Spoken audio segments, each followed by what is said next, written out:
Bonjour tout le monde. Mon nom est Robert Gauthier et puis bienvenue au réseau qui s'appelle Lumière sur la prophétie biblique. Ce réseau est pratiquement consacré à la prophétie. Et puis aujourd'hui, on est dans Daniel 11, verset 5. Ce vidéo-là, puis l'autre qui est à venir, vous allez voir, sont très importants. Euh, pour Daniel, c'était prophétique. OK? Parce que l'Empire grec, Daniel, dans le fond, il ne l'a pas connu. Lui, il est allé avec les Perses, puis pas plus loin, tu vois. Et puis, il est allé avec Cyrus, et puis peut-être Darius, là, mais à un moment donné, il a arrêté là, lui. Mais les visions, c'est sur l'Empire grec et puis les successeurs de l'Empire grec.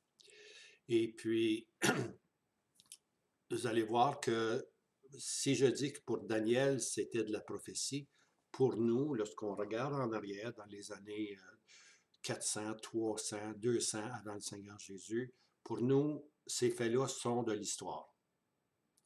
Alors les gens disent que Daniel n'aurait pas pu écrire ça s'il n'était pas là.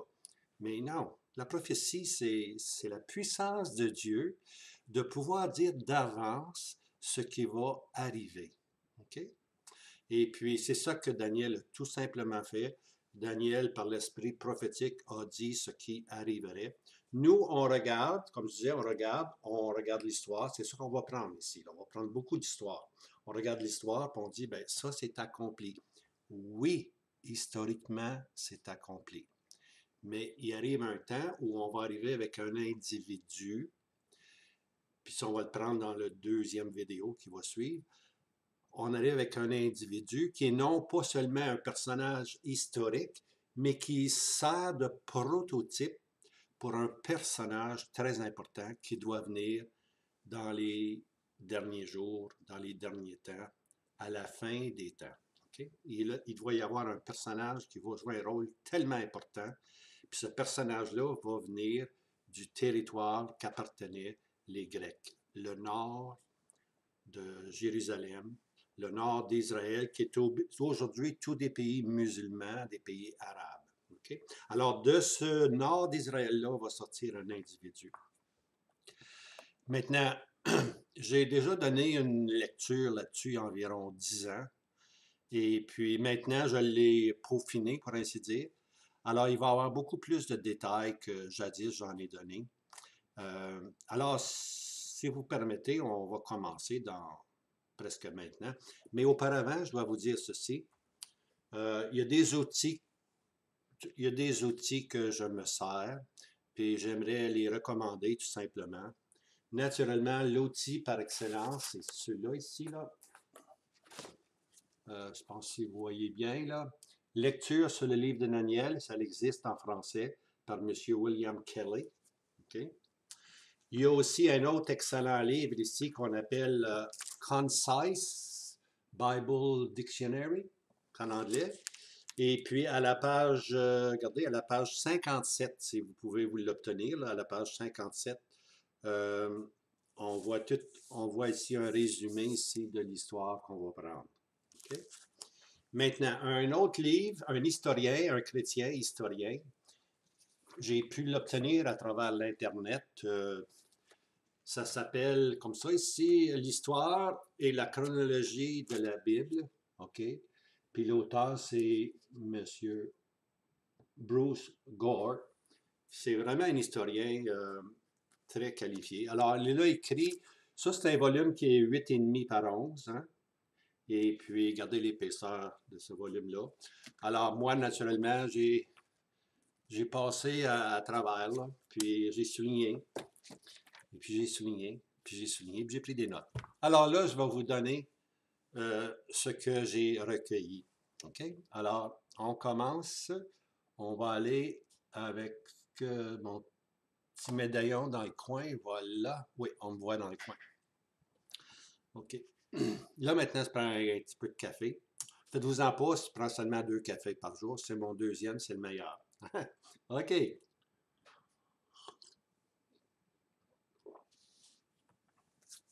Au dernier temps de leur royaume.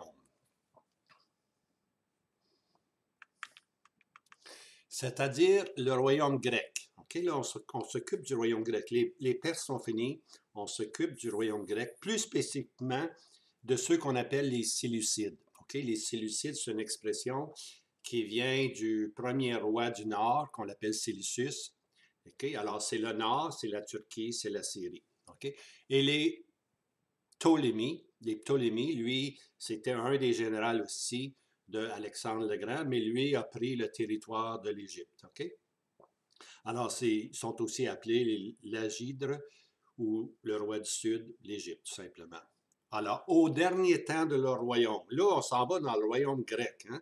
On s'en va dans le dernier jour, dans les derniers temps de leur royaume. Pas le royaume qui existait sous eux, là, mais plus tard dans l'aspect prophétique, il va y avoir ces représentants-là au nord et au sud. OK? Ils ne sont pas encore là, ces joueurs ne sont pas encore là. Mais on a des gens ici qui nous sont présentés, il y a une activité qui nous est présentée qui va se reproduire définitivement. Puis la preuve, c'est lorsqu'on arrive à Daniel 11, on va le prendre plus tard, au temps de la fin. Au temps de la fin, le roi du Midi heurtera contre lui. Lui, ici, c'est le roi d'Israël, c'est l'Antichrist. Et le roi du Nord fondra sur lui comme une tempête. Alors ici, on voit ces deux éléments-là, le roi du Sud, le roi du Nord, les deux foncent sur le roi en Israël qui est l'Antichrist, le faux prophète. Okay? Mais on n'est pas rendu là. Okay? Là, on fait juste prendre un peu d'histoire qui souvent va nous faire faire un saut prophétique. Okay? Alors, on continue. Alors, deux périodes sont utilisées ici, là, dans le chapitre 11, par l'esprit prophétique. La première période, c'est Daniel 11, verset 3 à 11, verset 20. Alors, 3 à 20. Ça, c'est. Je vais essayer de prendre ça dans une présentation, parce que je n'aimerais pas couper, là. Et puis, alors, on va prendre cette première période-là. Cette période-là couvre 175 ans. OK? Elle couvre 175 ans d'histoire, là. OK? Fait que 17 versets, 175 ans. OK? Maintenant, c'est la période de 305 à 175 avant la venue du Christ, du Messie. La deuxième période qu'on va prendre dans le prochain vidéo, c'est Daniel 11, versets 21 à 32. Là, on va couvrir la deuxième période. Alors, cette période couvre 10 ans. Okay? C'est une période de 11 versets pour couvrir 10 ans. 11 versets pour couvrir 10 ans. Alors, la question se pose, pourquoi tant de versets pour seulement 10 ans? Bien, c'est bien important, c'est simple. C'est que dans la deuxième période, on va y avoir un personnage historique qui va devenir prophétique. Alors, c'est ça que je disais, l'esprit prophétique présente un personnage historique, hein, qui servira de prototype dans les événements au temps de la fin. Au temps de la fin, le roi du Nord. Okay? Alors, ça, c'est Daniel 12, verset 40 que j'ai lu. Alors, le personnage historique porte le nom de Antiochus Épiphane. Ça, c'est son nom historique. Par contre, ce personnage historique va trouver sa contrepartie, pour ainsi dire, dans un autre personnage qu'on appelle le personnage prophétique au temps de la fin, parce qu'au temps de la fin, le roi du Nord et le roi du Sud vont attaquer. Hein? Et alors ce personnage prophétique qu'on appelle le roi du Nord, okay, au temps de la fin, est de la même source et de la même souche. Alors, en autre mot, il est de la descendance grecque, plus particulièrement de la descendance du roi Séleucus, qu'on appelle les Séleucides, les Séleucides. OK? Alors, il est de cette descendance-là. Alors, qui il sera, nul ne sait. Tout ce qu'on a, là, c'est qu'on connaît son territoire. Qui va être, on ne sait pas encore. Mais on regarde au nord, on a la Turquie, et puis on a la Syrie. De ce territoire-là va sortir ce personnage prophétique qu'on appelle le roi du Nord. et son nom est connu, on connaît son nom. Daniel 8 nous a déjà donné son nom, pour ainsi dire. Il s'élèvera un roi au visage audacieux. OK? Ça, c'est de ce personnage-là qu'on va parler dans la deuxième partie de Daniel 11. Alors, historiquement, juste pour aller un peu plus vite, historiquement, le royaume se divise en quatre, hein, les quatre vents des cieux. On a lu ça dans la semaine passée, Daniel 11, verset 4. Alors, l'esprit prophétique s'arrête sur la division du nord et celle du sud. OK, alors ici, on tombe dans l'historique des 175 ans de ces deux représentants sur lesquels je vous entretiens. Alors, je vais vous entretenir sur le roi du nord et le roi du sud. Hein? Je vais vous entretenir sur non pas sur les quatre vents des cieux, parce qu'il y a eu quatre généraux, mais deux seulement sont importants. Ils trouvent leur importance simplement parce qu'ils se mêlent dans les affaires d'Israël. Et puis c'est ça que Dieu prend en considération. Lorsqu'on se mêle d'Israël, il y a toujours des conséquences. Daniel 11, verset 5, je lis.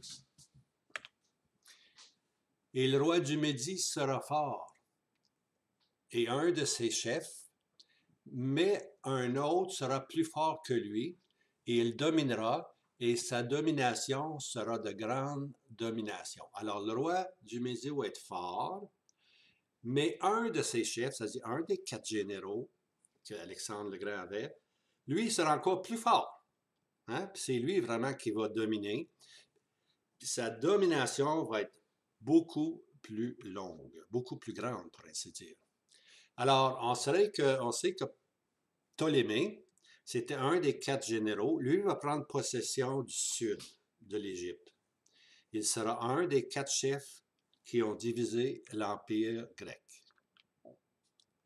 Mais un autre des quatre chefs sera plus fort. Là, on parle maintenant d'un autre général qu'on appelle Séleucus. Lui va dominer ce qu'on appelle le nord d'Israël, une grande domination. Sa domination sera une grande domination. Il a beaucoup plus de puissance, beaucoup plus de territoire aussi. Il occupe tout ce qu'on appelle aujourd'hui la Turquie et puis la Syrie. C'est ça. Puis il va aller plus loin, il allait jusqu'en Iran, tout ça, là, lui. Mais une grande domination. Alors c'est lui qui va prendre le pouvoir, pour ainsi dire. Alors ici, on voit ici,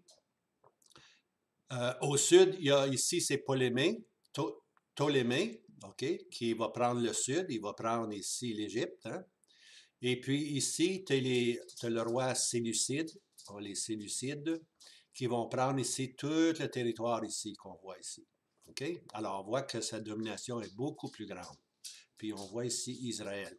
Alors, ces deux-là, le roi du sud et le roi du nord, vont continuellement combattre l'un contre l'autre, et puis ils vont toujours passer par ici, par Israël, et puis Israël sera labouré de multiples fois, de multiples fois. Personne veut se battre au nord, personne ne veut se battre au sud. On trouve un territoire qui n'appartient à aucun, et puis c'est Jérusalem. C'est de cette façon-là que Dieu châtie son peuple à cause de leur infidélité. Alors, on commence avec Ptolémée 1, OK? Vers l'année 320, il va prendre Jérusalem. Dans une de ses conquêtes, il va prendre Jérusalem. Maintenant, ce général-là, il est assez astucieux, OK? Ce qu'il a fait, on se rappelle qu'Alexandre le Grand a eu beaucoup de conquêtes en Égypte, puis il a fondé une ville qui s'appelle Alexandria. Hein? Et puis, alors ce général-là, ce qu'il fait, lui, pour prendre la puissance, la grandeur, il est allé chercher, il a fait venir le corps d'Alexandre le Grand, puis il l'a emmené à Alexandria. Et puis ceci lui a donné beaucoup d'estime parmi les Égyptiens. OK? Alors, par la suite, ce roi-là, hein, Ptolémée I, va embrasser par la suite la religion des pharaons, puis éventuellement, il va prendre le titre de pharaon. Okay? Un titre honorifique. Alors, là, on arrive dans Daniel 11, verset 6. Daniel 11, on lit. Au bout de plusieurs années, Alors, les années ont passé. Ils s'uniront ensemble, le roi du Nord, le roi du Sud, et la fille du roi du Midi viendra vers le roi du Nord pour faire un arrangement de roi. Mais elle ne conservera pas la force de son bras, et ne subsistera pas ni son bras, et elle sera livrée, elle et ceux qui l'ont amenée, et celui qui l'a engendrée, et celui qui lui aidait dans ces temps-là. Ça peut sembler compliqué, vous allez voir, c'est ultra simple. Alors, au bout de plusieurs années plus tard, pour maintenir la paix et assurer sa propre sécurité, Ptolémée, le roi du Sud, va offrir sa fille Bérénice en mariage au roi du Nord. Hein? Le roi du Sud a sa fille. Okay? Un arrangement de droit. Un arrangement de droit. C'est tout des astuces pour garder la paix et contrôler les territoires qu'on a. On donne une princesse au roi du Nord. Okay? Alors, ici, on est dans la période de Ptolémée II, qu'on appelle. Ptolémée II est connu sous le nom de Philadelphus. Okay? Il est assez intéressant, ce personnage-là. Ce personnage-là est responsable de traduire la traduction de l'Ancien Testament en grec. Okay? Alors, qu'on appelle la version Septante. Quand on parle de la Septante, c'est une traduction de l'hébreu de l'Ancien Testament en grec, qui est maintenant devenu une langue populaire, tout simplement. Ça c'est arrivé vers 283. Maintenant, Philadelphus, c'est un caractère assez spécial. Il aime beaucoup les livres. Okay? À Alexandria, il y a une immense bibliothèque. Et puis lui, son occupation, lui, c'est d'amasser le plus d'histoires possible, le plus de livres. Et puis, à un moment donné, on lui dit, oui, c'est beau ça, mais on n'a pas l'histoire d'Israël. Eux ont des documents, des parchemins beaucoup plus vieux que tout ce qu'on a ici. Alors, ce qu'il fait, lui, le roi du Sud, va aller demande au grand prêtre, okay, qui était à Jérusalem, lui demande de lui envoyer des gens qui connaissent l'hébreu et qui connaissent aussi le grec et qui peuvent traduire correctement de l'hébreu au grec. Okay? On l'appelle ça Septante, la Septante, parce qu'il y avait 70 de ces individus-là qui sont venus de Jérusalem à Alexandria. Et puis là, naturellement, toutes les dépenses ont été payées, ils ont eu leur propre maison. Alors, ils ont été choyés au bout. Et puis, ils ont produit cette Bible qu'on appelle, l'Ancien Testament qu'on appelle la Septante. On peut rendre grâce à Dieu que Philadelphus a fait ceci.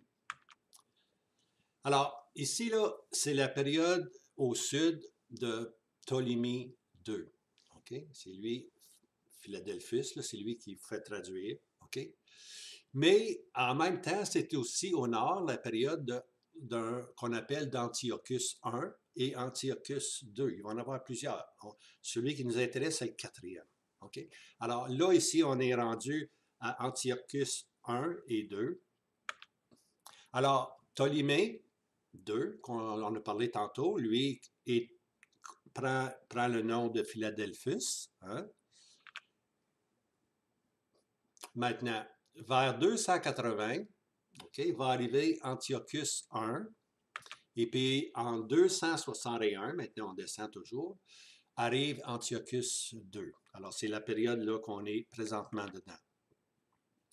Mais Ptolémée II, c'est-à-dire Philadelphus, met une condition. En d'autres mots, le roi du Sud veut donner sa fille, sa princesse, au roi du Nord, mais il donne une condition.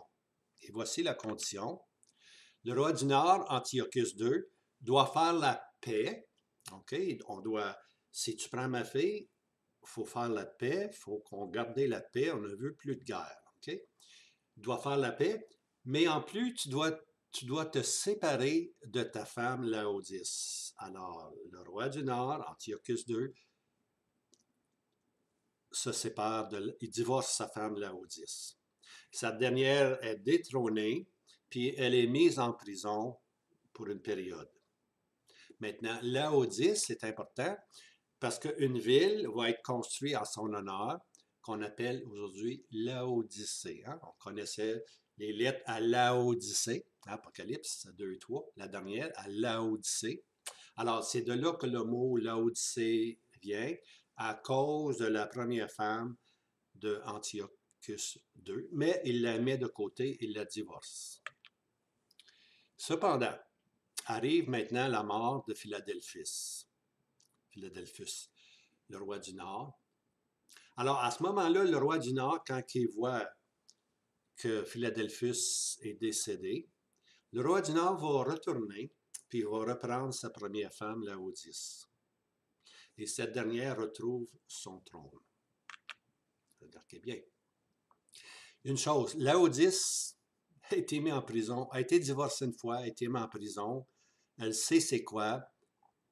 Elle craint maintenant un autre divorce. Alors, qu'est-ce qu'elle va faire? Elle va empoisonner son mari. Elle va exécuter Bérénice, hein, ainsi que son fils. Okay? Alors, Bérénice, c'est la fille du roi du Sud. Elle a eu un enfant. Okay? Elle va les exécuter les deux, tout simplement. On lit dans Daniel 11, verset 6. Au bout de plusieurs années, ils s'uniront ensemble, oui, et le roi du Médie viendra vers le roi du Nord pour faire un arrangement droit, oui, on a vu ça, mais elle ne conservera pas la force de son bras et ne subsistera pas, ni son bras, et elle sera livrée, elle et ceux qui l'ont amenée, et celui qui l'a engendré, et celui qui lui aidait dans ces temps-là. On va regarder ça. Alors, à la mort de son père, Philadelphus, celui qui l'a engendré, qui lui aidait dans ces temps-là. Alors, on a vu que Bérénice, elle est surplantée par Laodice, et puis Laodice a exécuté son mari à elle, elle a exécuté Bérénice, elle a exécuté son fils et tous ceux qui l'ont amené. Okay? Tous ceux qui étaient venus avec elle du sud. Là, on arrive au verset 7. Mais d'un rejeton de ses racines se lèvera à sa place un homme. Et il viendra à l'armée, et il entrera dans la forteresse du roi du Nord, et il agira contre eux, et se montrera puissant.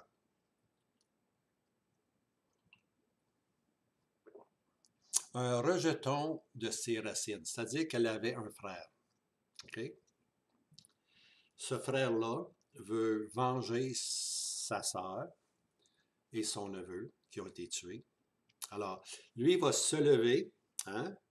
Il va prendre une armée du sud, puis il va foncer vers le nord, puis il entrera dans la forteresse du roi du nord, et il agira contre eux et se montrera puissant. Alors, lui, il veut vraiment se venger.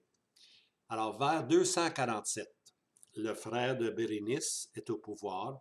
Il s'appelle, lui, Ptolémée III maintenant. On est rendu à Ptolémée III. Okay? Ptolémée II, c'était le père. Okay? Puis là, c'est le fils, c'est Ptolémée III. Il prend le nom d'Ervergette, c'est un nom qu'il lui donne. Ça veut simplement dire celui qui fait le bien. Alors, ce rejeton des racines remplace Philadelphus, son père. Il va venger sa sœur et venger aussi son neveu. Alors, il entre dans la forteresse du roi du Nord, prend beaucoup de trésors. On arrive au verset 8. Daniel 11, verset 8. Et même, il amènera captifs en Égypte les dieux et leurs princes avec leurs objets précieux, l'argent et l'or, et il subsistera plus d'années que le roi du Nord. À l'autre mot, il va survivre le roi du Nord. Alors, lorsqu'il revient de sa conquête du roi du Nord, il revient maintenant, lui, très, très, très riche. Il revient avec 40 000 talents. Okay? Maintenant, si vous voulez faire les mathématiques, là, je vous laisse ça. Là. Un talent, c'est à peu près, je pense, 130 livres. 130 livres un talent. Mais mettons ça à 100. Ça veut dire 400 000 livres. OK? Si on met 2 autres zéros, là, on est rendu à 400 000 livres. OK? C'est un poids, là. À 400 000 livres. OK? Maintenant, l'or se divise en onces. Alors, le 400 000 livres, on peut mettre ça fois 16. Ça va nous donner le nombre d'onces. Puis aujourd'hui, un once vaut quoi? Pratiquement 2000 $. Alors, faites les calculs, là. Très riche, hein? Il va vivre, comme on l'a lu, il va vivre 4 ans plus tard que le roi du Nord. On arrive au verset 9, 11, 9. Et celui qui viendra dans le royaume du roi du Midi, et celui-ci viendra dans le royaume du roi du Midi, et il retournera dans son pays. C'est-à-dire que le roi du Nord maintenant revient à l'attaque. Il revient pour combattre maintenant le roi du Sud. C'est une étape plus loin, ça. Mais en vain, le roi du Nord, il va revenir bredouille. Il ne peut rien faire. Le roi du Sud est trop puissant pour lui. Ça, c'est dans l'année 240.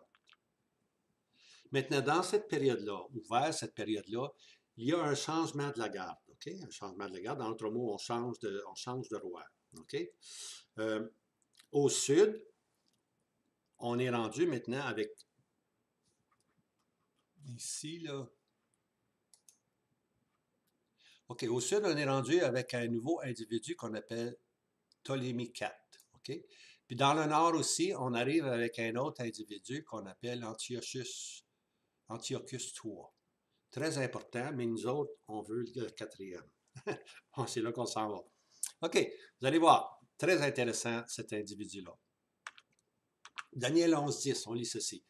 Mais ses fils s'hériteront et rassembleront une multitude de forces nombreuses, et l'un d'eux viendra et inondera et passera outre, et il reviendra et poussera le combat jusqu'à la forteresse. Alors, ici, c'est le nord, c'est le sud, c'est le sud, c'est le nord. Alors, ça devient des fois compliqué, mais il faut juste regarder de quel personnage on parle. Ici, on parle les fils du roi du nord, OK? Mais ses fils s'hériteront. Alors ici, là, qui est mon... C'est ça. Mais ses fils, c'est-à-dire les fils du roi du nord, ils vont s'hériter, ils vont rassembler une multitude de forces nombreuses, et l'un d'eux viendra, et il inondera et passera outre, et il reviendra et poussera le combat jusqu'à la forteresse. L'un d'eux, un des rois du Nord, là on est rendu à Antiochus III, il est appelé Antiochus le Grand. OK? C'est pas le personnage qu'on cherche, là, c'est le père du personnage qu'on cherche. L'un d'eux est Antiochus III, le Grand. Il attaque le sud, la forteresse du sud. Puis là, on lit dans Daniel 11, et le roi du Midi s'exaspérera. Alors, le roi du Midi est choqué, lui, et il sortira. Alors, il sort pour la guerre, et fera la guerre contre le roi du Nord, contre lui, qui est à dire le roi du Nord, et celui-ci mettra sur pied une grande multitude. Alors, là, il a ramassé beaucoup de soldats, mais la multitude sera livrée en sa main, c'est-à-dire en la main du roi du Nord. Alors, Ptolémée IV, le roi du Midi, s'exaspère et fait la guerre à Antiochus III. La multitude du Nord tombe et est soumise au roi du Sud. Alors ici, là, je me suis trompé tantôt, mais ici, là, c'est le roi du Nord qui tombe, puis c'est le roi du Sud maintenant qui prend le pouvoir. Alors, le roi du Sud, lui, là, il est tellement fier d'avoir conquis Antiochus III qu'il devient très orgueilleux. Puis là, ce qui arrive à Jérusalem, là, il montre son orgueil vraiment. Et puis, à ce moment-là, les Juifs commencent à le mépriser. Les Juifs avaient aimé le règne des Ptolémées, des rois du Sud, mais de plus en plus, là, ça les irrite, hein? Ça les irrite, ça les excite même. Puis à ce moment-là, lorsque lui s'est montré très orgueilleux, là maintenant, il méprise vraiment le roi du Sud qui contrôle Jérusalem. On arrive au verset, Daniel 11, verset 12-13. Et quand la multitude sera ôtée, son cœur s'exaltera, il fera tomber des myriades, mais il ne prévaudra pas. Et le roi du Nord reviendra et mettra sur pied une multitude plus grande que la première, et au bout d'une période d'années, un laps de temps, là, il s'avancera avec une armée nombreuse et de grandes richesses.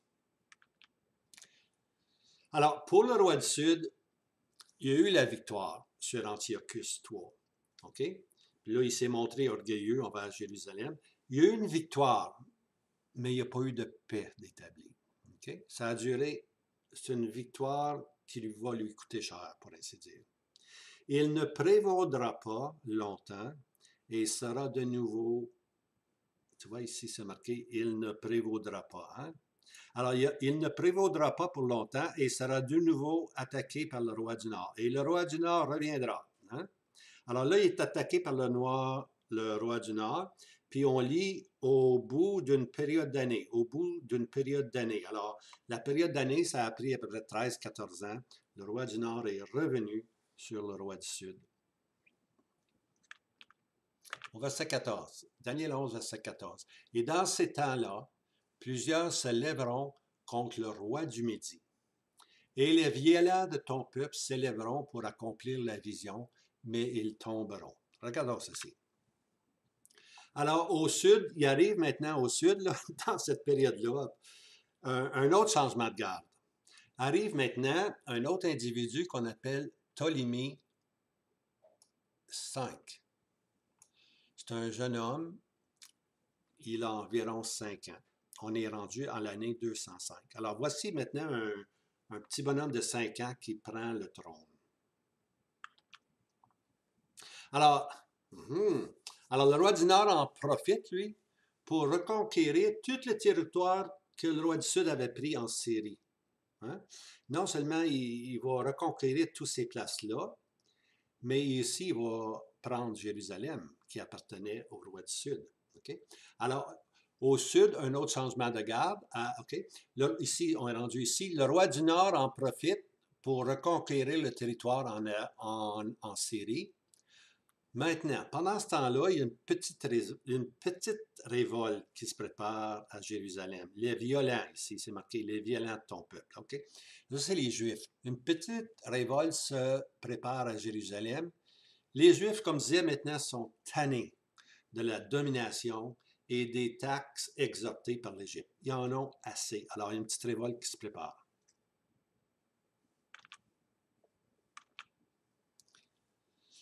Maintenant, Antiochus III est rendu puissant. Il a repris son territoire. Il a repris tout ce que l'armée du Sud avait déjà. Maintenant, la Syrie est complètement à lui. Tout le nord est complètement à lui. Jérusalem sera aussi à lui. Okay? Maintenant, il aurait pu, à ce moment-là, là, Antiochus III, il aurait pu aller directement sur l'Égypte. Mais il hésite. Pourquoi qu'il hésite? Pourquoi qu'il n'y va pas? Pour la simple raison que le jeune garçon, Ptolémée V, 5, 6, 7 ans maintenant, a demandé de l'aide aux Romains. Oh, ça, c'est là maintenant, on introduit quelque chose de nouveau. On introduit ici les Romains.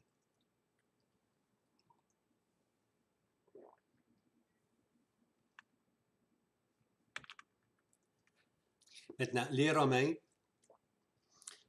sont en train de devenir une puissance et puis ils dépendent beaucoup de l'Égypte pour le blé, pour la nourriture. OK? Puis à ce moment-là, c'est un stage dans l'histoire de Rome où Rome devient maintenant une puissance qui commence à être redoutable. Alors Antiochus III se dit à lui-même, si je m'attaque à plein front contre le roi du Sud, Rome va peut-être dire on va perdre nos ressources, le blé. Puis ce pauvre petit garçon-là, il est tout seul.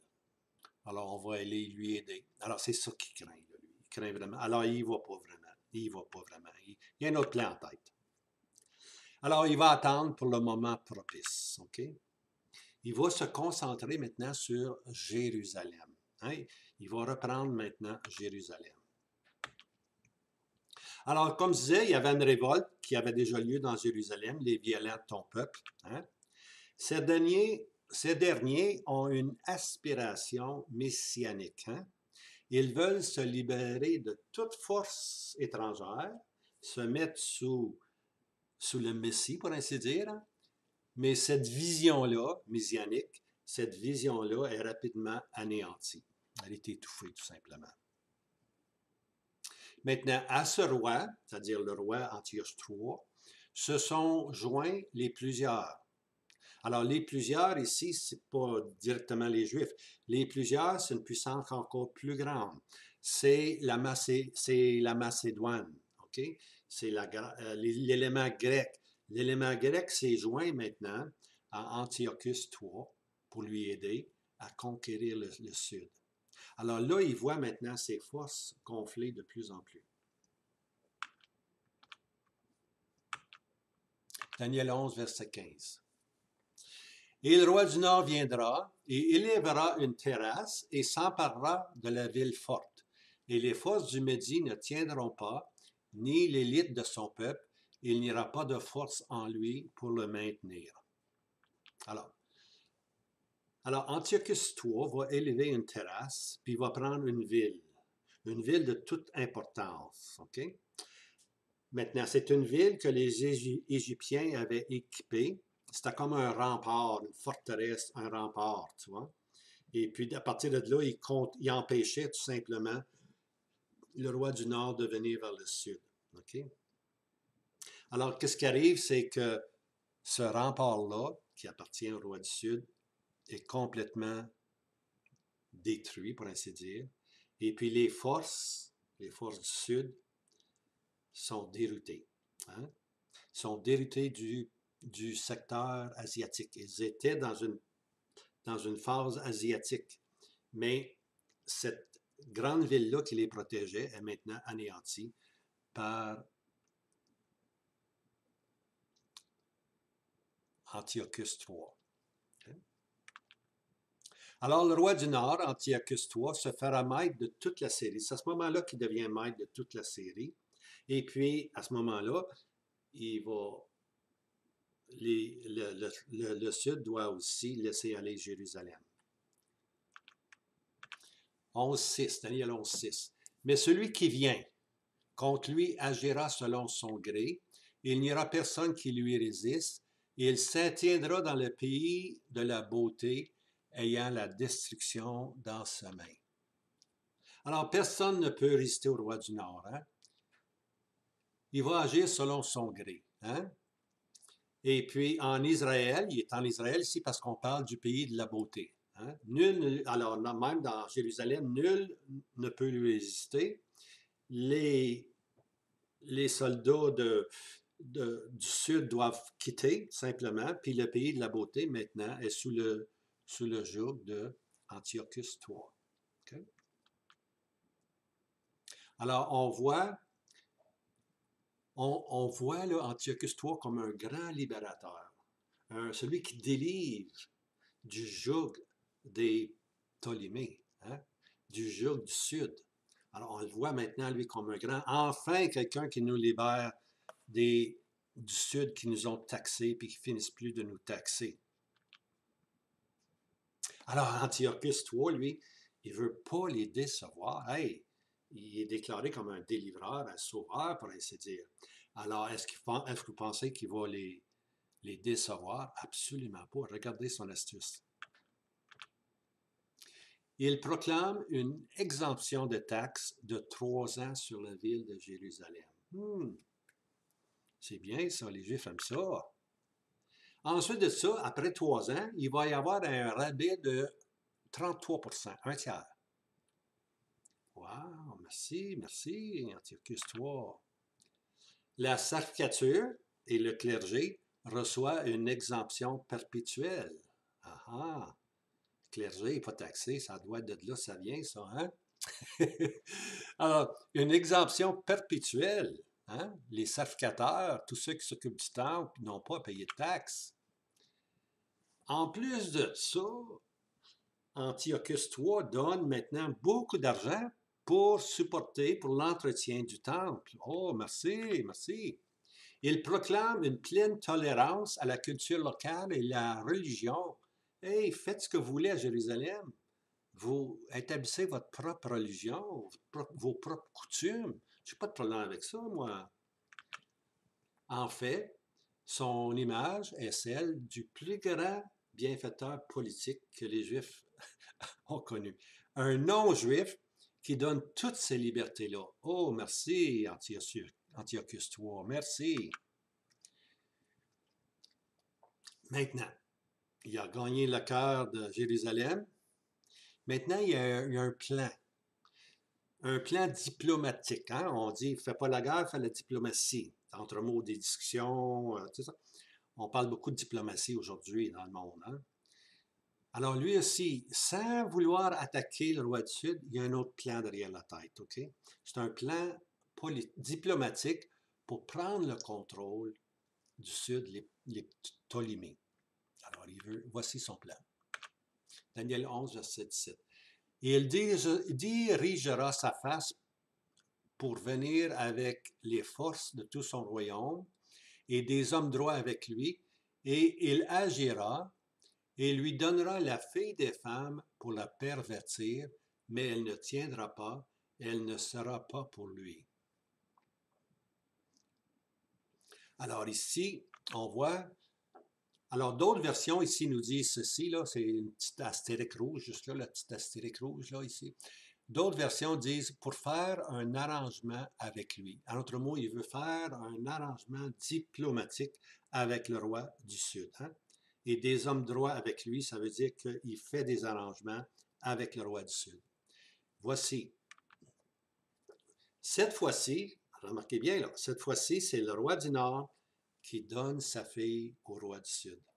Hein? Philadelphus, lui, le roi du Sud avait donné sa fille au roi du Nord. Maintenant, le roi du Nord dit, il donne maintenant sa fille. Hein? Il donnera la fille des femmes. Okay? Je ne sais pas si je vais le voir, ça. La fille des femmes, c'est sa propre fille du nom de Cléopâtre. Okay? C'est le nom de sa fille, c'est le nom de la princesse Cléopâtre, princesse du Nord, est donnée au roi du Sud. Là, alors, cette princesse-là, elle a 17 ans. Okay? Puis le jeune homme, Ptolémée V, qui avait tantôt 5 ans, là il est rendu à 13 ans. Okay? Alors elle va marier Ptolémée V, puis elle va devenir la reine. Alors, lors des noces à Alexandria,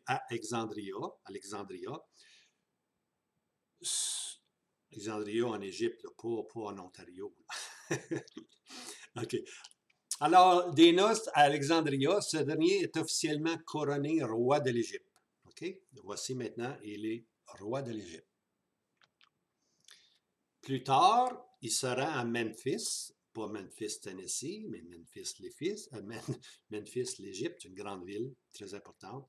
Il est couronné selon le rituel égyptien. Alors, d'un côté, il y a eu l'élément grec, Alexandria, et puis maintenant, tu as l'élément égyptien. Alors, il est couronné le roi d'Égypte. Et il lui donnera la fille des femmes, hein, Cléopâtre, pour la pervertir. En d'autres mots, il veut s'en servir contre le roi du Sud, tout simplement. Alors, l'astuce, c'était son astuce, c'est son plan, ça, son plan diplomatique. Hein? Je vais marier ma fille. Hein? Le roi du Nord donne sa fille au roi du Sud. Je vais marier ma fille.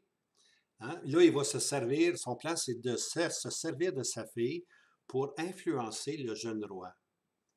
Hein? Mais ça ne marchera pas. Ça n'aura pas de succès. Ça ne marchera pas, ça, de même. Cléopâtre, une jeune fille de 17 ans, mais elle n'est pas folle. Elle est intelligente. Hein? Intelligente. Remarquez bien. Elle comprend que la force n'est plus la Syrie. C'est plus la Syrie maintenant qui va dominer le monde. Elle le sait. Hein? Mais le futur sera dorénavant avec Rome. nouvelle puissance en herbe. Elle voit Rome qui a grandi, et puis que Rome devient de plus en plus puissant. Et puis comme Rome achète tout son blé de l'Égypte, elle dit à son mari, hey, on va se tourner vers Rome pour nous protéger. Alors ici, on voit Rome, puis en bas, ici, on voit Carthage. Alors, Rome, c'était une petite ville, tout simplement, mais ils ont agrandi. Et puis ici, il y a eu beaucoup de batailles ici. Mais Carthage était une grande puissance. Carthage, c'était au nord de l'Afrique. C'était une grande, grande puissance.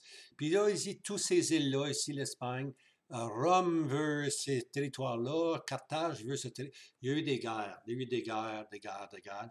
Et puis, éventuellement, c'est Rome qui va sortir vainqueur. Voyez-vous ici, Italie, hein? Et puis, alors ici, là, c'était ce qu'on appelle Carthage, ici, là.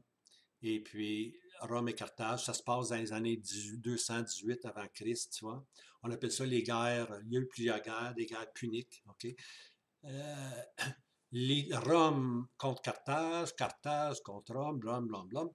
Finalement, c'est Rome qui est sorti victorieux. Ah ah!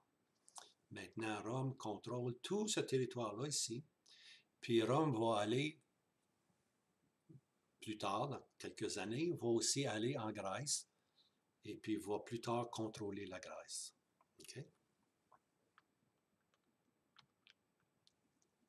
Alors, alors, cette Cléopâtre, cette jeune femme-là, ne prend pas le conseil de son père. Elle encourage le jeune roi à faire alliance avec la République italienne. Ici s'accomplit ce que Daniel a prédit. Mais elle ne tiendra pas et elle ne sera pas pour lui.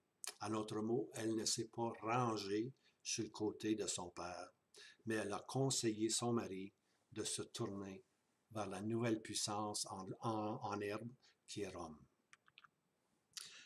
Alors, Antioche, lui, pas content de ça. Antioche III, lui, Antiochus III, il n'est pas content de ça. Voyant que son plan de se servir de sa fille ne fonctionne pas, il en imagine un autre. Hein? Daniel 11, verset 18. Et il tournera sa face, c'est-à-dire Antiochus III, tournera sa face vers les îles. Alors, les îles, c'est tout le territoire euh, asiatique le long de la mer Méditerranée. Hein? Toute la Turquie en descendant, il y a un paquet d'îles. Il y a un paquet d'îles. Alors, il va prendre ces îles-là. Elles sont très importantes, ces îles. Il en prendra beaucoup. Mais un chef mettra fin pour lui à son opprobre et le fera retomber sur lui-même sans opprobre pour lui. Alors, son plan diplomatique ayant manqué avec sa fille, puis il ne veut pas vraiment faire face à l'Égypte qui est maintenant accouplée avec Rome. Il y a un autre plan. On appelle ça le plan B. Voici son plan B. Affaiblir Rome. Hein? Si Rome commence à être une puissance, je vais affaiblir Rome, je vais attaquer Rome de différents endroits. Et puis, finalement, je vais pouvoir aller vers le sud. Je n'aurai plus aucune objection. Alors, lui, il veut affaiblir Rome. Hein?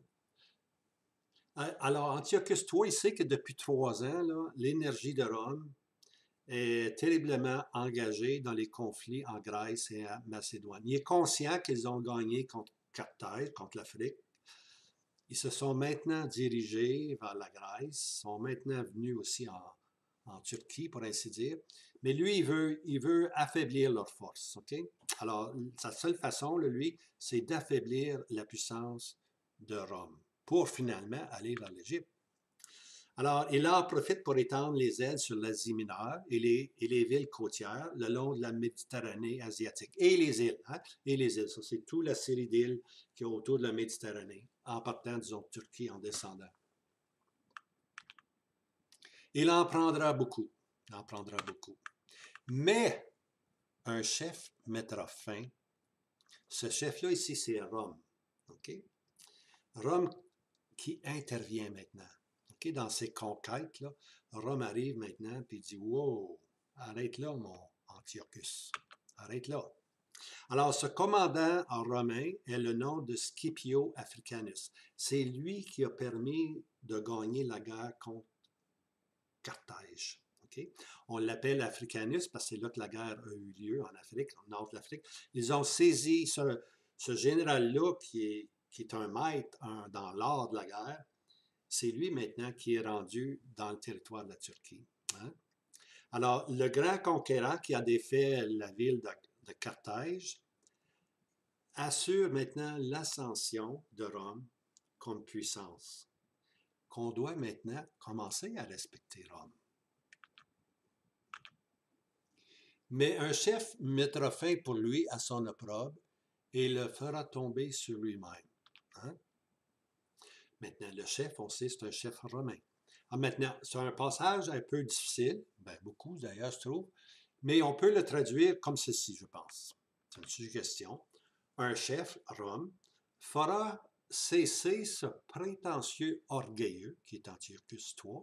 Alors, ce roi de Rome, ce prince de Rome, ce chef de Rome va mettre fin à ce prétentieux orgueilleux en le faisant retomber, c'est-à-dire ce prétentieux orgueilleux, retomber sur lui-même. En d'autres mots, l'opprobre maintenant tombe sur lui. L'opprobre va tomber sur lui. Pourquoi? Parce qu'il devient un sujet de Rome. Rome devient, pour ainsi dire, son maître. Hein? Quelle honte pour lui. Tu vois? Alors l'opprobre tombe sur lui. Antiochus III devient assujetti à Rome.